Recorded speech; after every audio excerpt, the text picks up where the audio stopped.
Today's weather is sponsored by the Eye Care Associates of West Kentucky, the Paducah location, located at 1748 Broadway Street, downtown Paducah. Good morning, everybody. It's October 19, 2016. I'm meteorologist Bo Dotson. We've got some clouds today and a cold front nearing our area. This cold front is currently situated from right about in this area here across portions of Missouri, Illinois, into Indiana. Now, the front's not going to move much today. As a matter of fact, an area of low pressure will develop over Oklahoma and Arkansas.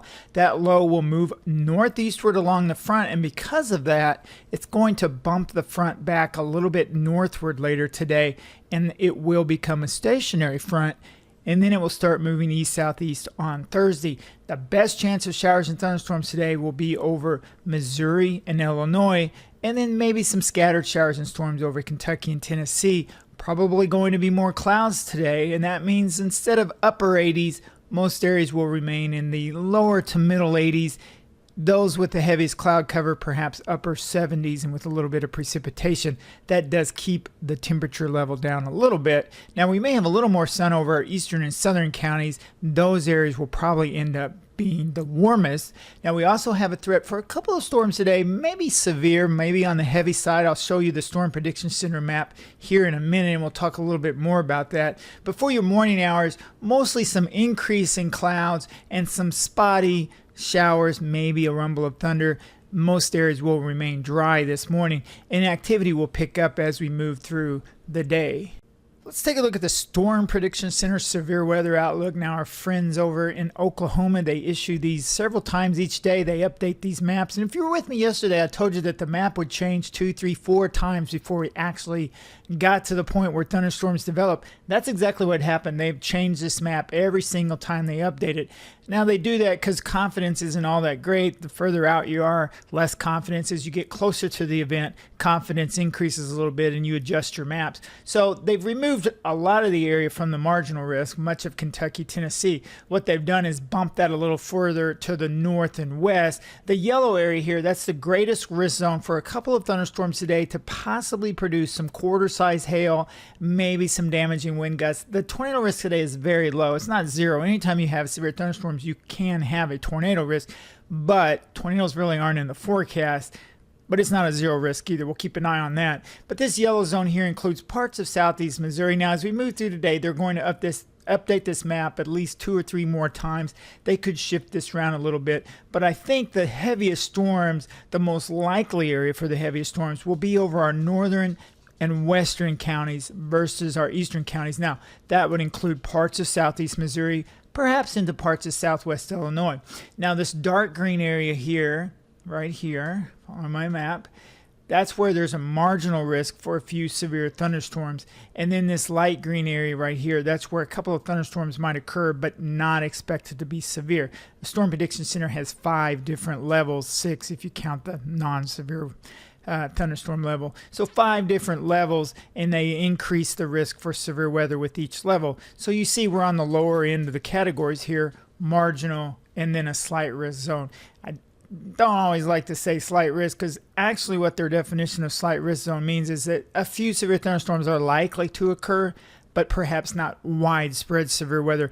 They reserve the enhanced, moderate, high for those bigger end events where widespread severe weather occurs, and then these lower end events, more like scattered severe thunderstorms. So the bottom line is later this afternoon into this evening, a few thunderstorms could be on the heavy side, and a couple of them may require severe thunderstorm warnings, and the best chance of that would be over parts of Arkansas and then into southern Missouri, perhaps into southwest Illinois. Again, let's keep an eye on it. This map will be updated a couple more times today. Adjustments might be necessary, but I feel fairly confident that if severe weather were to occur today, it would be more over our western and then northern counties. Now, with that said, remember the dark green area, a couple of storms could also be strong, possibly isolated severe weather. Heavy rain is also a concern because storms may train along that stationary front. What is training? Training is when storms repeatedly move over the same areas. When you have a stationary front, there's not a lot of movement one way or another. Storms normally move northeast, and as storms move northeast, they just continue to move over the same areas.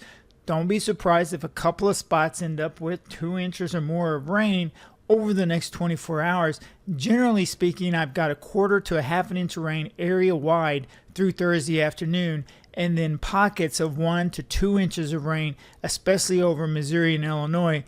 Even isolated higher amounts will occur. If thunderstorms do train, you can get several inches of rain, and that could cause some problems. We've been dry for a while now, but if you were to get 2 or 3 inches of rain in a short amount of time, that could cause some water to go over roadways. Those areas that typically flood when you have heavy rain, that can occur with training thunderstorms.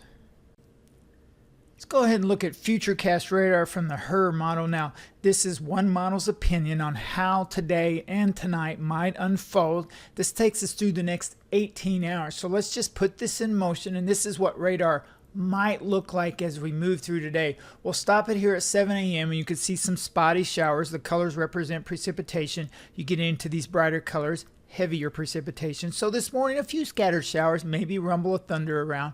Nothing too dramatic this morning, but watch what happens as we move through today into this afternoon. I'll stop it here at 12 o'clock. 1 o'clock, and you see the bulk of the precipitation along and north of the cold front, and that would be Springfield, Missouri to Mount Vernon, Illinois. And you see these spotty showers and thunderstorms. But as we move through this afternoon, this is what I want you to pay particular attention to.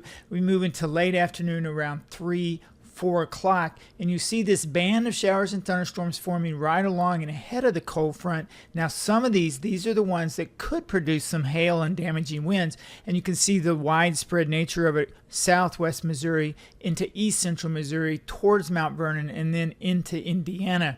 So keep in mind, later today, a few of these storms could be on the heavy side, possibly severe. Keep moving through this evening. We'll stop it here at 7 o'clock. Now, this is a model, won't be exactly right, so don't look at one thunderstorm cell and say that's going to be there at 7 o'clock. Really, that's not how it works. The model might or may not be right on that exact placement of that thunderstorm, but what you take from this is the general idea of where showers and thunderstorms will occur later today. Now notice much of the area is dry today into this evening, and that's because the front is still, like I said, stationary back here to our northwest, and until it gets a little bit of movement, that may mean just smaller chances for the rest of the area. Widespread showers and storms right along and north of the front, but less and less precipitation as you move away from the front. Now, as that front sags southward later tonight and tomorrow, the precipitation will also move southward, and we will see the rain spread across the entire area. We'll stop it here at about 10 o'clock tonight. Again, notice there hasn't been a lot of movement here. That means some locally heavy rain probably going to occur where thunderstorms train. Let's just switch over to how much precipitation that particular model is showing. Let me bump it up here and see what it's spitting out for you. So if we were to go through the entire 18 hours, you can see these red areas here. That's up to 2 inches of rain, almost an inch of rain in Mount Vernon, quarter of an inch in St. Louis. It's this purple and red area here. That's where thunderstorms are training. Again, may not be exact placement, but you get the general idea that where thunderstorms train, you could get an inch or two of rain over the next 6 to 12 hours, maybe even locally heavier amounts. Let's take a look at the GFS model. These are 6-hour rainfall totals. I just wanted to show you what's going to happen over the weekend. So we move through the next 24 hours, and like I said, quite a bit of rain in our area, especially over southeast Missouri, Illinois, today into this evening, and then sliding south and east later tonight into Thursday morning over the entire area, then ending from west to east on Thursday afternoon and evening. So I'll move through today, tonight, and we see that rain. You see how it's moving eastward on Thursday at 1 o'clock, still rain over parts of our area. And then as we move into the afternoon and late afternoon, early evening hours, rain exits our area. Probably a few remaining showers over the Pennyroyal area of western Kentucky late tomorrow afternoon, maybe even into the evening hours, but even that will clear out by mid-evening into the overnight hours on Thursday. By Friday morning, we'll drop down into the 40s, highs on Friday in the 60s, drop again back into the 40s on Friday night. Saturday, upper 60s probably for highs. I can't rule out a 70, but better chances for 70-degree readings on Sunday. Now, we move through it in time, we see no more precipitation. We keep going forward here. Now we're into Sunday. Now we're into Monday, Tuesday, not seeing any precipitation. So if you've got weekend plans, Friday, Saturday, Sunday, I don't see any weather problems for you. Maybe some patchy clouds from time to time, but quite a bit of sun. Cooler temperatures, autumn temperatures, more seasonal temperatures than what we've had over the past few days. Nice weather, so get out and enjoy it. Nice autumn weather. As we move into the middle of next week, I'll be watching another storm system to our west, possibly some more showers and thunderstorms.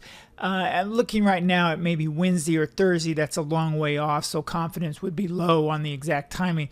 But we see here on Thursday a band of showers and storms back in our area. Wednesday, Thursday, we'll keep an eye on that. Maybe some more thunderstorms as well. I don't see any sustained cold weather just yet. Sustained meaning 4, 5, 6 days of cold weather. What we're having is what I call transient cool shots, and that's 2 or 3 days where it's cooler and then 4 or 5 days where it's warmer. And so far that pattern is holding. I don't see any break in it just yet. Maybe as we move further into November, we'll see a pattern flip and we'll start having a little bit more in the way of colder air. But for the time being, enjoy what we've had. It's been some nice warm weather. Call them bonus days, if you will, as far as nice temperatures. But I know many of you are looking forward to fall temperatures. The leaves are changing. It starts to feel more like fall. You'll feel like fall on Friday and Saturday and Sunday morning as temperatures drop down into at least the 40s, maybe even some upper 30s over parts of the area.